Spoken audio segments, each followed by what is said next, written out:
She was completely broken. Mary of Magdala.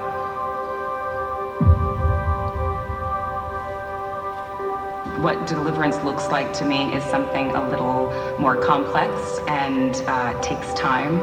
I'm so ashamed. You redeemed me and I just threw it all away. Sometimes it's 2 steps forward, 1 step back, but like it's still growth. Well, that's not much of a redemption if it can be lost in a day, is it? I was one way. And now I am completely different. Darkness is not the absence of light. You don't have to change the world, but you can change yourself. The void. I was there once. More than once. And although I could not see or hear you, you were there. I owe you everything. But I just don't think I can do it. Do what? Live up to it.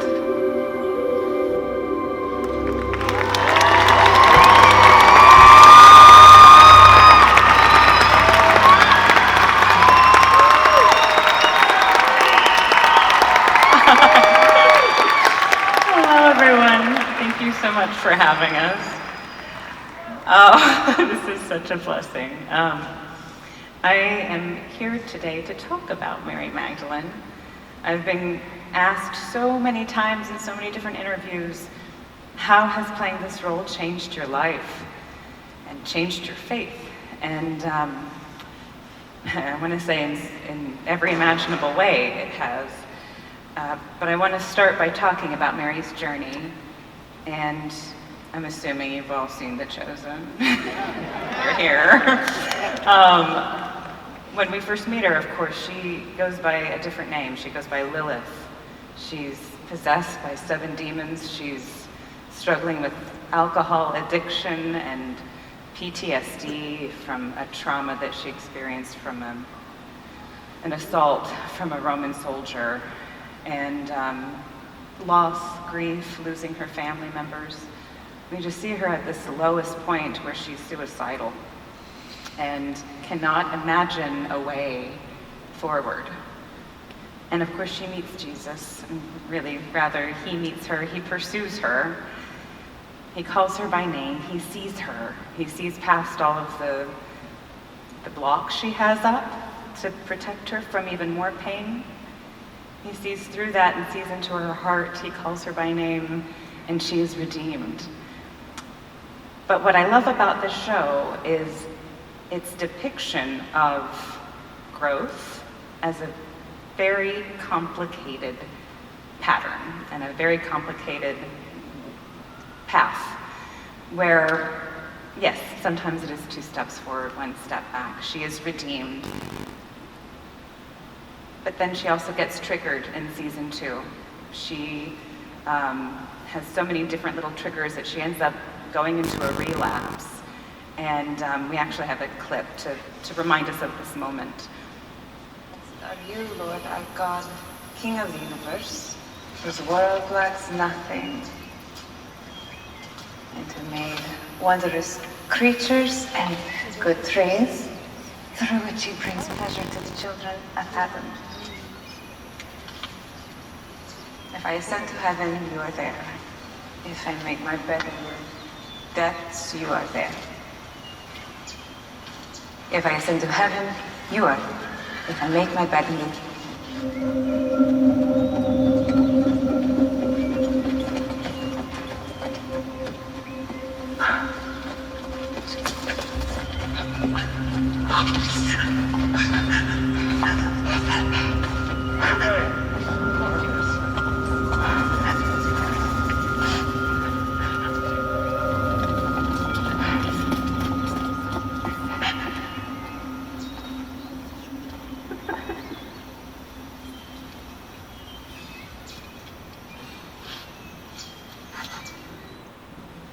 We see this moment where she is triggered and forgets the prayer in her hand. She's reading a piece of Psalm 139, which is If I ascend to heaven, you are there, God.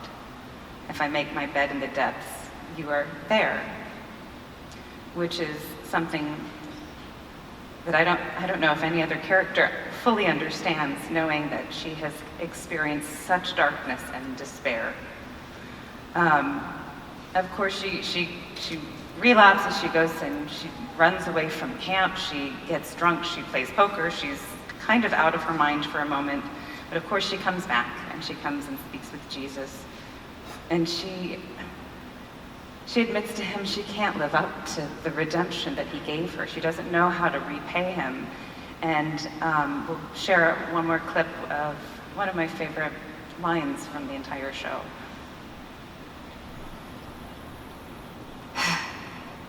I just can't live up to it. Well, that's true. But you don't have to. I just want your heart. A father just wants your heart. Give us that, which you already have. And the rest will come in time. What relief. Thank you. I mean, that's my favorite line. Just give me your heart. The Father just wants your heart.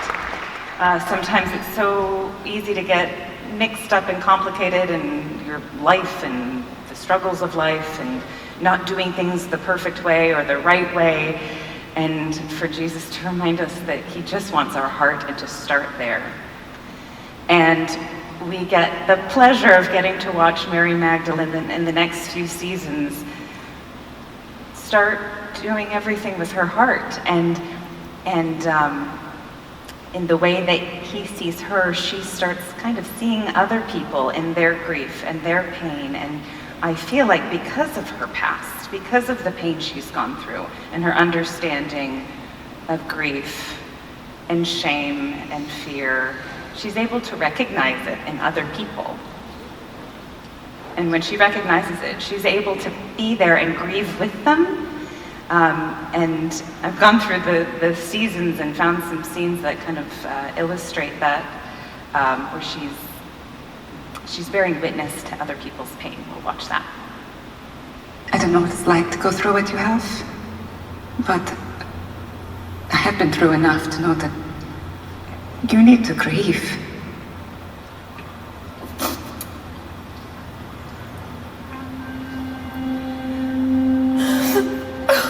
I know you have felt unworthy.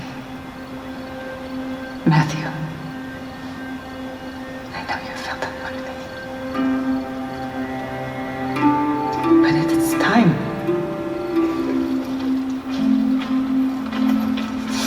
Please.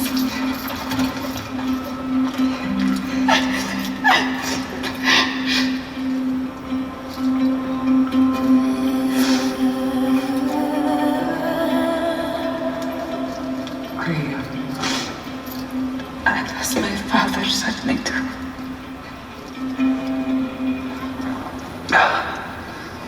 I guess you got your answer. What? We won't see Shiva. Not tonight.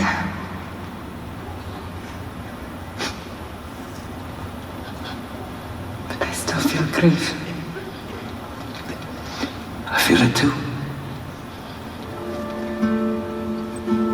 Where does it hurt? Everywhere. Inside and out. I hurt inside too. Why?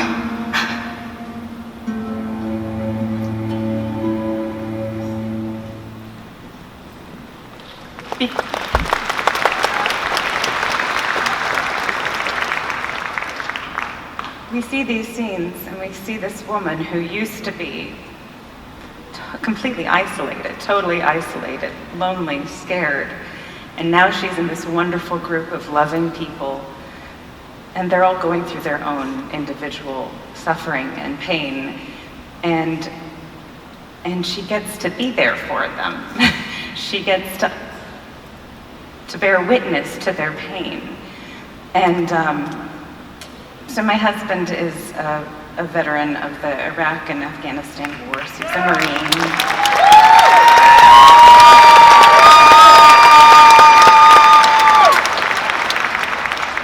And he witnessed and experienced some of the most horrific things that he suffered PTSD from.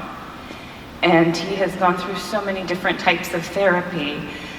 And he's taught me so much about therapy and trauma and healing. And he's also a storyteller, a playwright. He wrote a play about his experience and performed in it. And he has talked so much about how doing that and sharing his story and having these other people in his play share his story with him and carry the load with him was one of the most healing things he could have done. And this concept of bearing witness to someone's pain and listening to their story and having empathy with them and sharing that grief with them is one of the greatest things we can do, and I think one of the greatest ways we can follow Christ's path, his message of loving each other and taking care of each other. Sometimes people have painful stories, and if you share it with someone and they just look at you blank like that must be tough, I'm sorry. It doesn't do anything, it doesn't change anything inside, but if you share it with someone and they look at you with empathy and they say, me too, that happened to me too, or I experienced that too, or some version of it, and you cry together and share that grief together, I feel like it is a very special form of love. And I feel like what Jesus asked Mary to do, which is starting with her heart, she does in these instances. She gets to share her heart and her understanding of her pain and of grief. And in so many ways, I feel seen by her too.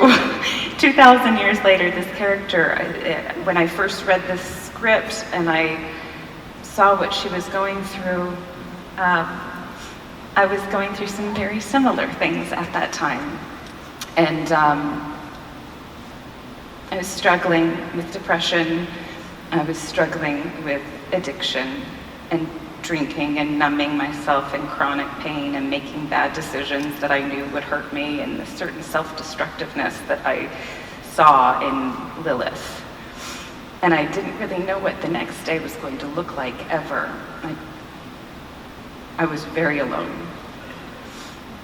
And then I booked this role, and I get to play this incredible character and person from history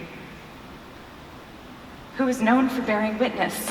She's the first one to see Jesus resurrected. She's the first one to see it. And then she gets to tell everyone else. And I wonder sometimes if I would have booked this role. I don't think I would have, had I not gone through difficult things in my life, painful experiences, my struggles.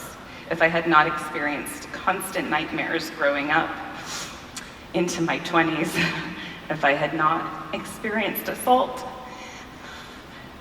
if I had not experienced depression, I don't think I would have understood Mary Magdalene. I don't think I would have been able to play her.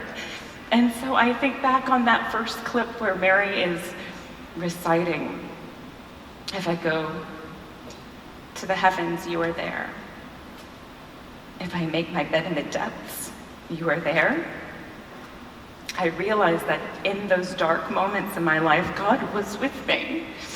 God was with me every single moment, and somehow transformed those things and created one of the best gifts I've ever been able to have received, which is getting to play this character. And more so, getting to share this character with so many of you who share with me that you also feel seen by this character. You also see yourselves in this character. And those who have gone through traumatic experiences can see redemption and a life full of joy available to you and a whole new chapter.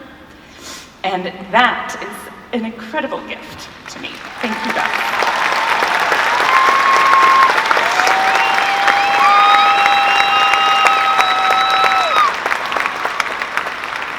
I'm not supposed to share anything about season 5,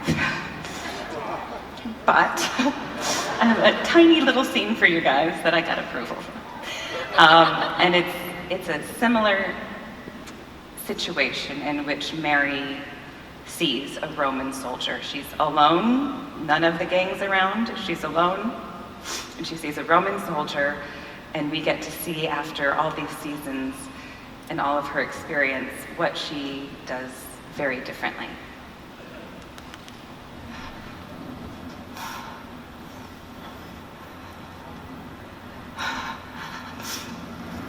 The people who walked in darkness have seen the great light.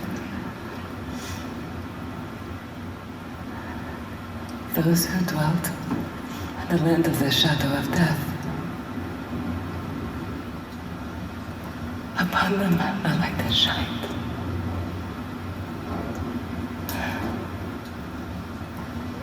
Thank you for that. She didn't forget the prayer. She remembered a prayer, which we should do when we're scared and triggered. Thank you all so much for being here. This has been so special. And I believe we're going to bring out my other fellow actors to do a quick Q&A. Ladies and gentlemen. Sean Sharma, Kirk Waller, and Luke